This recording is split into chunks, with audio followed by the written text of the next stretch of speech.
A shovel hit the dirt hard again and again. Small hands, blistered, kept digging. Dust rose and stuck to sweat. A row of skinny green trees stood behind a barn, their leaves curling in the heat. Some were close, men laughed. "Look at those ugly things," one said, spitting near the roots. The digging didn't stop. Another scoop of dirt. Another splash of water from a cracked bucket, poured careful, like it was gold. The laughing got louder. A boot kicked over the bucket. Water soaked into the ground in seconds. The small hands didn't shake. They picked the bucket back up. Her name was Mabel. 10 years old. No mother. No father. Just a barn, 10 dying palm trees, and a whole town waiting for her to fail. What did Mabel know that they didn't? Stick around for this one. Mabel set the bucket down and looked at the boy who kicked it. He was bigger than her. 12, maybe 13. His friends stood behind him, grinning like this was the best thing they'd seen all week. "Go home," she said. That was all. No yelling. No crying. Just those 2 words, flat and tired, like she'd said them 100 times before. Because she had. The boys laughed again, but not as long this time. There was something about a 10-year-old girl standing alone in the dirt, covered in dust, that made the joke feel smaller than it used to. They wandered off toward town, kicking rocks, already bored. Mabel picked the bucket back up. Half the water was gone, soaked into ground that didn't need it. She walked to the well anyway. Cranked the handle. It came up slower than it used to. She didn't think much of that yet. Not this early in the season. She poured what she had at the base of the oldest palm, the one closest to the barn door, the one her father planted first. Then she moved to the next. 10 trees. 10 trips.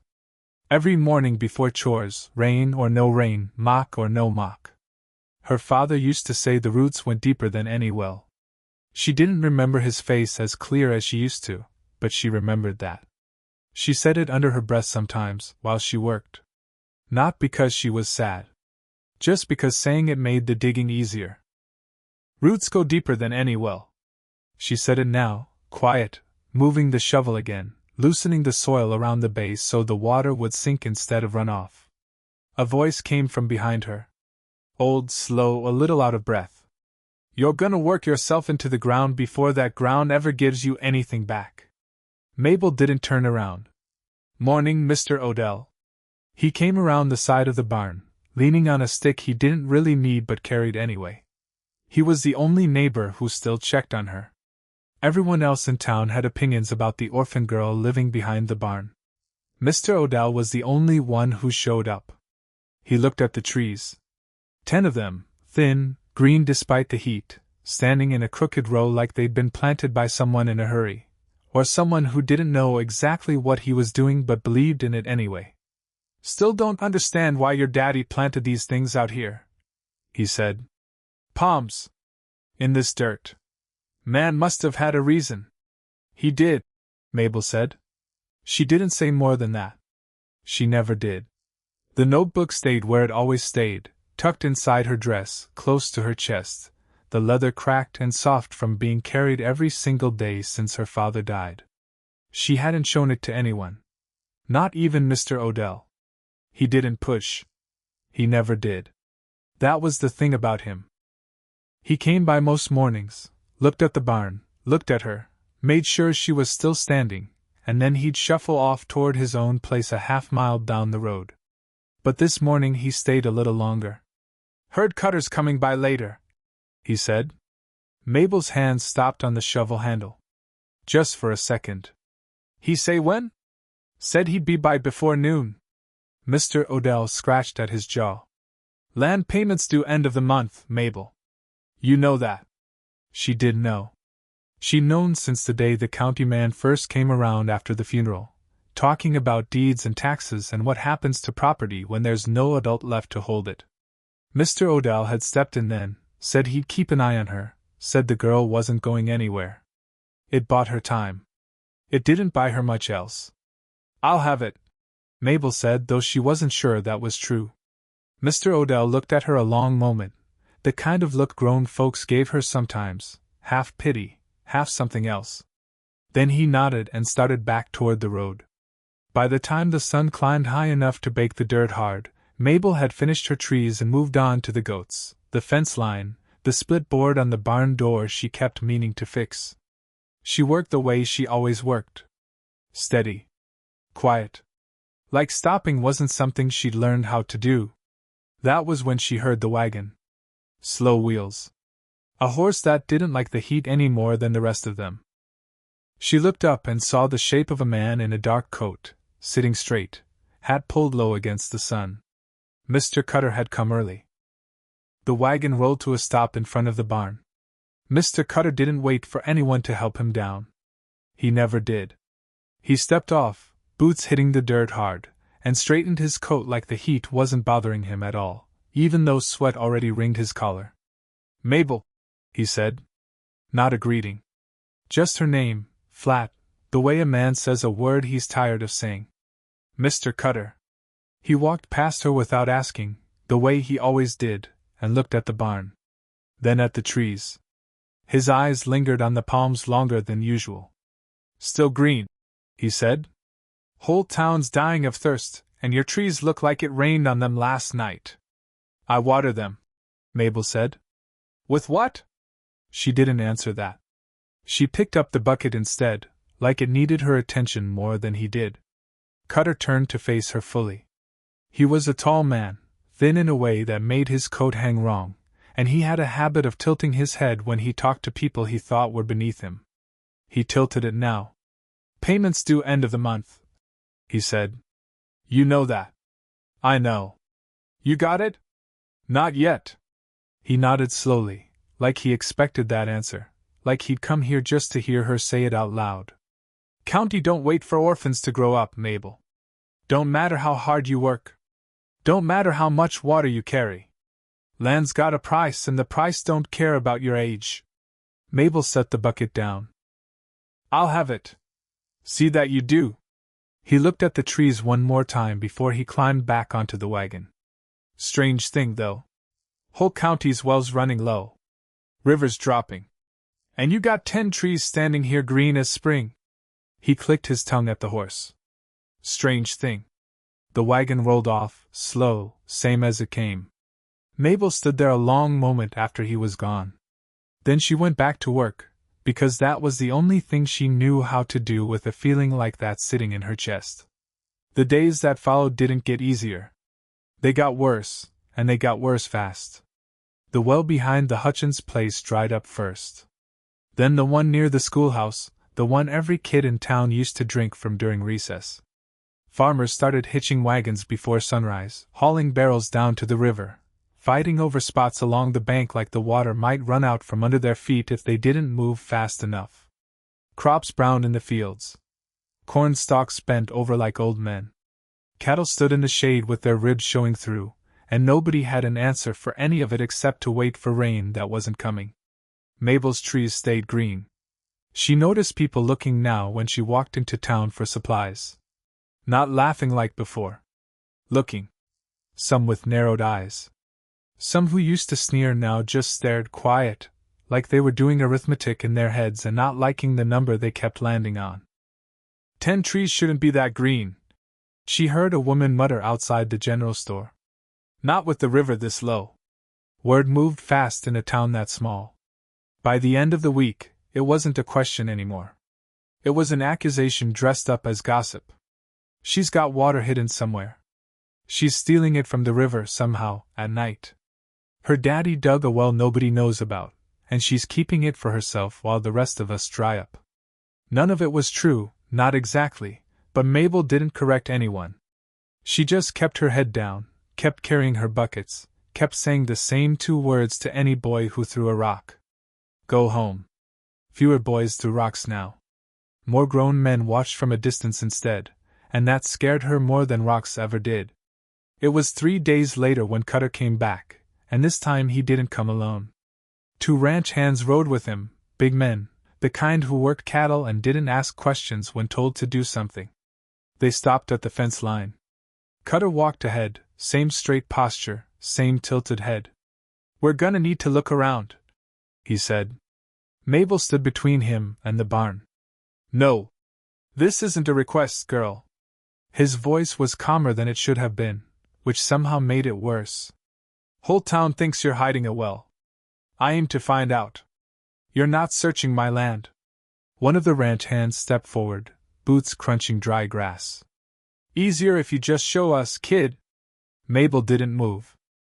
Her hand pressed flat against her chest, against the notebook hidden beneath her dress, though she didn't realize she was doing it until she felt the cracked leather edge against her palm. There's nothing here, she said. Just trees. Cutter looked past her at the palms, then back at her face, studying her the way he studied numbers on a ledger. We'll see about that. They didn't cross the fence. Not that day. Something in the way she stood, small and unmoving, made even the ranch hands hesitate, like there was a line drawn in the dirt none of them wanted to be the first to step over. Cutter finally turned, muttered something about coming back, and the three of them rode off toward town. Mabel waited until the dust settled before she moved. Then she walked straight to the oldest palm, the one nearest the barn door, and knelt down. She dug fast, quiet, her hands shaking now that no one was watching. The shovel struck wet earth 6 inches down. Dark, damp soil, cool against her fingers. Proof. Real proof, buried under the roots her father planted with his own hands. She covered it back up before the sun dropped any lower, patted the dirt flat, and stood there a long moment, breathing hard. That night, she sat on the porch step beside Mr. Odell, the cracked bucket between them, and drank slow, careful sips of water like it was the last of something good. Either of them said much. For the first time in days, Mabel let her shoulders drop. The knock that woke her wasn't a knock at all. It was hammering. Fast, hard, metal against wood, right at dawn.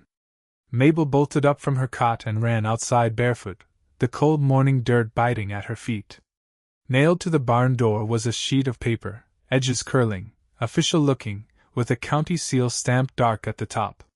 She pulled it down and read it twice before the words made sense. The county was filing a claim. Her land, her barn, her 10 trees, all of it. The paper said an orphan couldn't legally hold title to property. Said the land would be seized within the week unless proven otherwise. Signed at the bottom, in tight, careful handwriting, was the name Cutter. Mabel stood there holding the paper with both hands, and for the first time since the men had come with their shovels and their questions, she understood this wasn't about water anymore. This was about taking everything. She ran to Mr. Odell's place before the sun had even cleared the tree line, paper still clutched in her fist, feet stinging from the gravel road. She didn't knock. She just pushed the door open and stood there, breathing hard, holding it out like it might catch fire if she held it too long. Mr. Odell took the paper, squinted at it, then read it slower the second time, his lips moving a little with the words. Well, he said finally. That son of a... He didn't finish the sentence. He set the paper down on his kitchen table and rubbed a hand over his face, the kind of tired rub a man does when he's seen too many bad mornings to be surprised by one more. He's been building to this, Mr. Odell said. Weeks now. Ever since folks started talking about your trees staying green. He ain't just after water no more, Mabel. Man like Cutter, he smells opportunity. If there's water under that ground of yours, he wants the ground too. Whole thing. Not just a bucket of it. They can't just take it, Mabel said. It's my father's land. Legally, a 10-year-old can't hold a deed on her own. That's the hook he's hanging this on. Ain't personal to him. It's paperwork. But paperwork can bury a person just as deep as a shovel can. Mabel felt her chest go tight. Not the fear of rocks thrown at her ankles, not the fear of a boy kicking over a bucket. This was a different kind of fear, slower, colder, the kind that didn't go away when the sun came up. What do we do? Mr. Odell didn't answer right away. He got up, moved to a shelf crowded with old ledgers and papers gone yellow at the edges, things he'd kept from years of running his own small parcel before his knees gave out on him. He pulled books down one at a time, flipping through them with more focus than Mabel had ever seen in him. There's exceptions, he muttered, mostly to himself. There's always exceptions. County law's thick as mud, but mud's got holes in it if you dig right. They spent the whole morning at that table.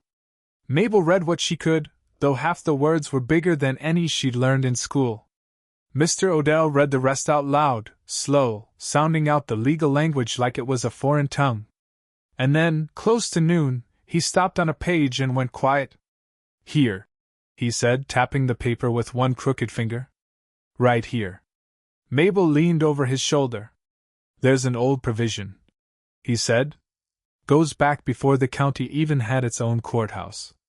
Says if a minor's been actively working and maintaining a property, continuous, with proof, a guardian or appointed adult can file to hold title and trust until she comes of age. Land stays hers. Just needs someone standing next to her, legally, saying she ain't alone in this. Mabel stared at the page like it might disappear if she looked away. Does that mean? Means there's a door, Mr. Odell said. Small one. But it's there. For the first time since the paper had been nailed to her barn, something loosened in Mabel's chest. Not everything. Not even most of it. But something. If you've made it this far with Mabel, you already know this girl doesn't quit easy. Hit that subscribe button, because what happens next is the part folks in town still talk about. The problem, Mr. Odell explained, was that filing the provision meant going through the same office Cutter worked out of. It meant proof.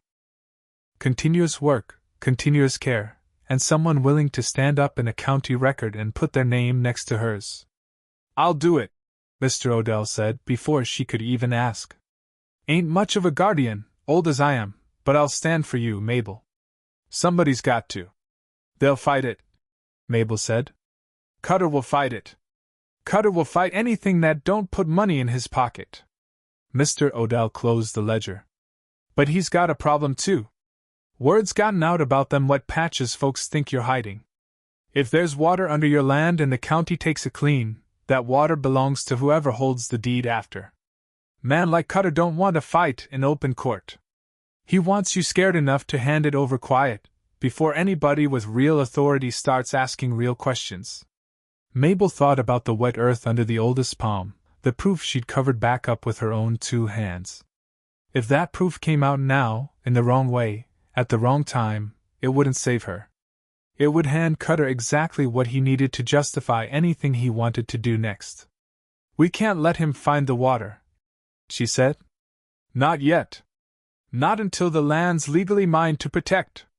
Mr. Odell nodded slow. Then we best move quick.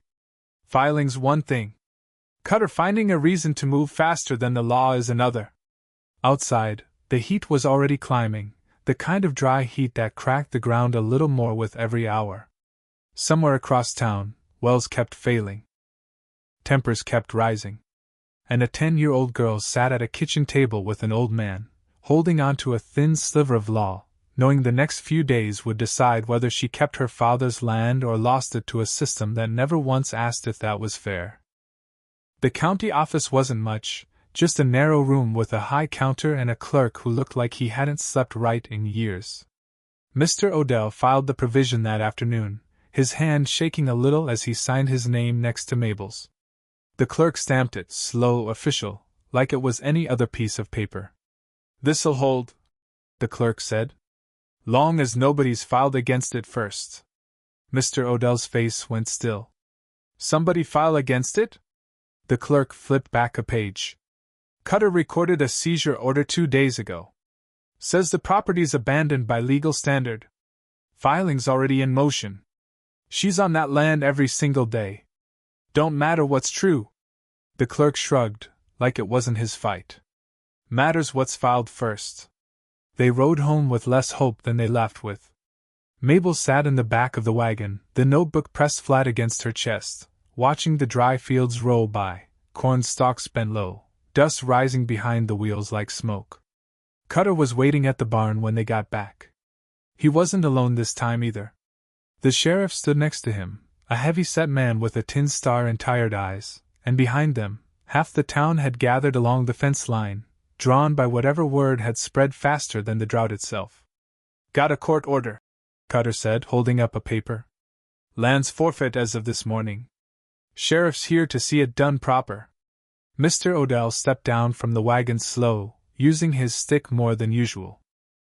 We filed a provision. Girl's been working this land continuous. Law allows a guardian to hold title and trust. Filed too late, Cutter said. Mine's already on record. The sheriff looked between them, uncomfortable, the way a man looks when he's been handed a fight that isn't his. Paper's paper, he said. I just enforce what's signed. Mabel stepped forward before anyone could stop her. There's water under that tree, she said loud enough for the fence line to hear. Been there the whole time. That's why they're green. That's why everybody's been staring at me for weeks like I stole something. The crowd went quiet. Cutter's face didn't move much, but something behind his eyes sharpened. Show us then. Mabel walked to the oldest palm, the one nearest the barn door, and knelt down.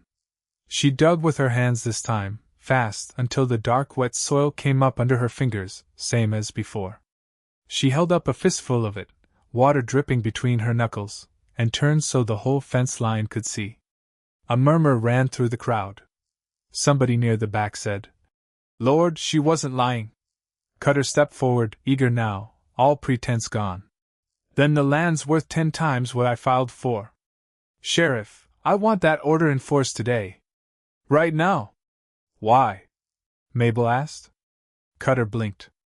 Why what? Why today? Why so fast? If the county wanted this land for the town, for everybody's wells running dry, you'd have brought a doctor, a surveyor, somebody to measure it out fair. You didn't bring any of that. She looked at him steady, the way her father must have looked at hard ground before he decided where to dig. You brought yourself. And 2 men who work for you, not the county. The sheriff's eyes moved to Cutter slower than before. That true? He asked. This filed as a county water matter, or is this yours, personal? Cutter's jaw tightened. Land law's land law. Don't matter who benefits. It matters to me, the sheriff said. Mr. Odell stepped up beside Mabel, pulling the cracked leather notebook from where she held it against her chest, holding it out for the sheriff to see. Her daddy studied this ground for years before he passed. Wrote it all down. Where the water sits, how deep the roots need to go to find it. That's not luck making these trees green. That's a man's whole life's work, and his daughter carrying it forward same as he would have. The sheriff took the notebook, flipped through a few brittle pages, then handed it back. Provisions filed proper, he said finally. Same day as your order, way I hear it, just a matter of hours between them. County judge can sort out which one stands.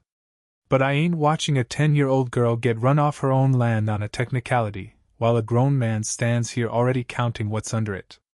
Cutter's face went red. You'd take her word over mine? I'd take a filed provision over a rushed order any day of the week, and you know it, which is why you rode out here with muscle instead of paperwork. The crowd along the fence had gone still, watching Cutter now the way they used to watch Mabel, narrow-eyed, doing arithmetic they didn't like the answer to. Cutter looked at the water still dripping from Mabel's fingers, looked at the 10 green trees standing behind her while every other field in the county lay brown and dying, and for the first time since he'd started coming around with his tilted head and flat voice, he had nothing left to say. He turned, climbed onto his wagon, and rode off without another word.